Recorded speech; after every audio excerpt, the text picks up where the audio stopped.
औज़ुबिल्लाहि मिनश्शैतानिर्रजीम बिस्मिल्लाहिर्रहमानिर्रहीम। मैं हूं उज़ैर अहमद ख़ान और आप देख रहे हैं अब्लाग टीवी। इससे कबल व्लॉग में हमने आपको बताया था कि हुकूमत 63A की तशरीह के लिए सुप्रीम कोर्ट चली गई है। वहां पर तमाम पार्टियों ने अपने जवाब भी दाखिल कराए हैं और आज उसकी समाअत होनी थी। 63A की तशरीह में हुकूमत ने सुप्रीम कोर्ट से 4 सवाल किए हैं।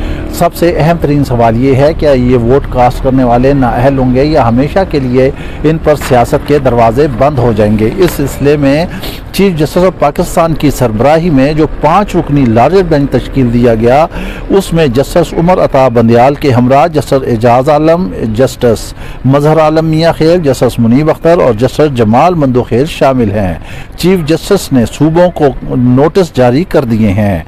समाअत के दौरान खैबर पख्तूनख्वा और सिंध के एडवोकेट जनरल्स भी मौजूद थे। सुप्रीम कोर्ट बार की दरख्वास्त पर स्पीकर कौमी असम्बली भी फरीक हैं। अटार्नी जनरल ने कहा कि अदालत चाहे तो सूबों को नोटिस जारी कर सकती है। सूबों में मौजूद सियासी जमातें पहले ही केस का हिस्सा हैं, जिस पर अदालत ने सूबाई हुकूमतों को भी सदारती रेफरेंस पर नोटिस जारी कर दिए हैं। जस्टिस एजाजुल हसन ने कहा कि जमहूरी अमल का मकसद रोज़मर्रा उमूर को मुतासिर करना नहीं होता। JUI के वकील ने इस मौके पर कहा कि दरख्वास्त में वाज़ेह किया है कि कानून पर अमल करेंगे, हमारा जलसा और धरना पुरअमन होगा। चीफ जस्टिस ने JUI के वकील से मुकालमा करते हुए कहा कि आपसे हुकूमत वाले डरते हैं, जिस पर अदालत में कहकहे गूंज उठे। अटार्नी जनरल ने कहा JUI पुरअमन रहे तो मसला ही खत्म हो जाएगा। JUI ने कश्मीर हाईवे पर धरने की दरख्वास्त की है। कश्मीर हाईवे अहम सड़क है जो रास्ता एयरपोर्ट को जाता है। कश्मीर हाईवे से गुजरकर ही तमाम जमातों के कारकुनान इस्लामाबाद आते हैं। कानून किसी को वोटिंग से 48 घंटे पहले मुहिम खत्म करने का पाबंद करता है। चीफ जस्टिस ने कहा कि अटार्नी जनरल साहब पहले आपको सुनेंगे, हमने सियासी जमातों को भी नोटिस जारी कर रखे हैं। जस्टिस जमाल मंदोखेल ने सवाल उठाया कि JUI का पहले जलसा तो अदम एतमाद पर वोटिंग से पहले है। अटार्नी जनरल ने कहा मुतलका हुक्काम को जलसे के बारे में अदालती अहकाम से आगाह किया। कानून के मुताबिक वोटिंग के दौरान धरना नहीं दिया जा सकता। कानून कहता है कि 48 घंटे पहले जगह खाली करनी होती है। चीफ जस्टिस ने रिमार्क्स दिए कि अटार्नी जनरल साहब, हमने कानून देखना है, इंतजामी उमूर में मुदाखलत नहीं कर सकते। हमने आइन को देखना है। जिस पर अटार्नी जनरल ने कहा अटार्नी जनरल ने सुप्रीम कोर्ट हिदायत दे कि जलसे के दौरान माहौल पुरअमन रहे। कामरान मुर्तज़ा ने कहा कि दरख्वास्त में हमने कहा है कि हम पुरअमन रहेंगे।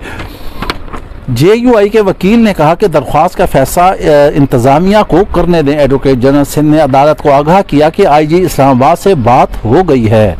पुलिस के इक़दाम से मुतमईन है। चीफ जस्टिस ने कहा अच्छी बात है, ये पुलिस कानून के मुताबिक कार्रवाई कर रही है। सूबाई हुकूमतें भी तहरीरी तौर पर जवाब जमा कराएं। तहरीरी जवाब आने पर सदारती रेफरेंस पर समाअत आसानी होगी। कामरान मुर्तज़ा ने पुरअमन धरने की यकीन दहानी कराई, जिस पर जस्टिस मजहर आलम ने रिमार्क्स दिए कि PTI का डंडा बरदार टाइगर फोर्स बनाना अफसोसनाक है। चीफ जस्टिस ने कहा कि तमाम जमातें जमहूरी अक़दार की पासदारी कराएं। अदालत चाहेगी कि सियासी जमातें आइन के दिफा में खड़ी हों।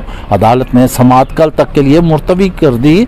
सदारती अब जो है नेक्स्ट इसकी जब समाअत होती है उसके बाद कुछ ना कुछ नताइज सामने आएंगे। कोई रिमार्क से अज्यूम किया जा सकेगा। ताहम ये है कि पहले दिन चीफ जस्टिस ने कहा था कि बेहतर हो कि सियासी जमातें जो हैं वो पार्लियामेंट में ही मसाइल को अपने हल करें, क्योंकि वो बेहतरीन जगह है। ये तो थी आज तक की समाअत की खबर। इसके साथ हम एक खबर और आपको दिए देते हैं कि अपोजिशन के 4 बड़ों ने अपने सर जोड़ दिए हैं। उन 4 बड़ों में कौन शामिल हैं? आसिफ अली जरदारी, शहबाज शरीफ, फजल रहमान और नवाज शरीफ।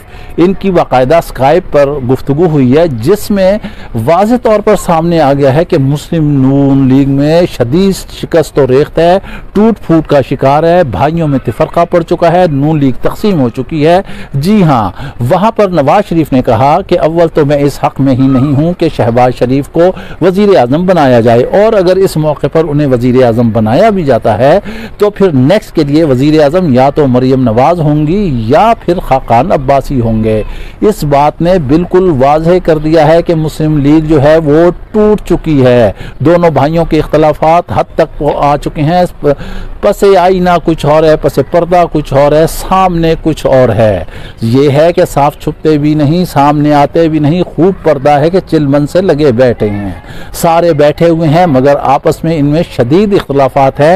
ये चीज़ तो आज वाज़ेह हो गई है। और दूसरी अहम तरीन खबर ये है कि MQM और पीपल्स पार्टी में कहा जा रहा है कि मसाइल तय हो गए हैं। पीपल्स पार्टी ने यकीन दहानी करा दी है कि वो MQM के मुतालबात मानेंगी, लेकिन MQM ने अभी तक वोट का कोई फैसला नहीं किया है कि वो वोट किसे देगी।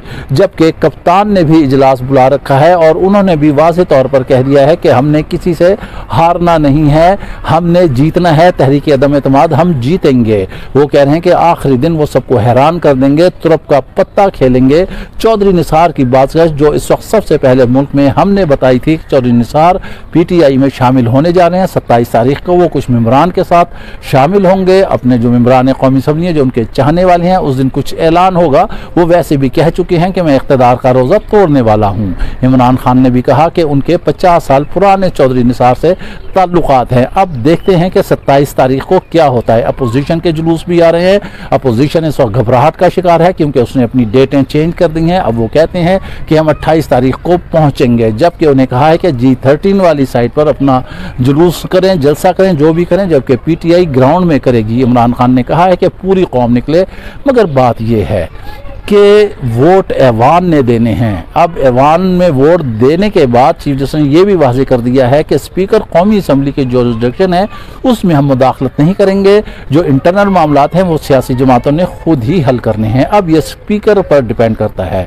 तहरीक अदम एतमाद इमरान खान पूरी तरह मुतमईन है कि वो जीतेंगे, जबकि अपोजिशन कहती है कि हमारे नंबर पूरे हैं। बहरहाल ये वक्त ही बताएगा, मगर हालात ये बता रहे हैं कि नर्व्स की गेम में इमरान खान अभी तक अपर जा रहे हैं। इसके साथ ही आप हमें इजाज़त दीजिए। अपना ख्याल रखिएगा और अगर अभी तक अबलाग TV सब्सक्राइब नहीं किया तो भी सब्सक्राइब कीजिएगा। अल्लाह हाफिज़।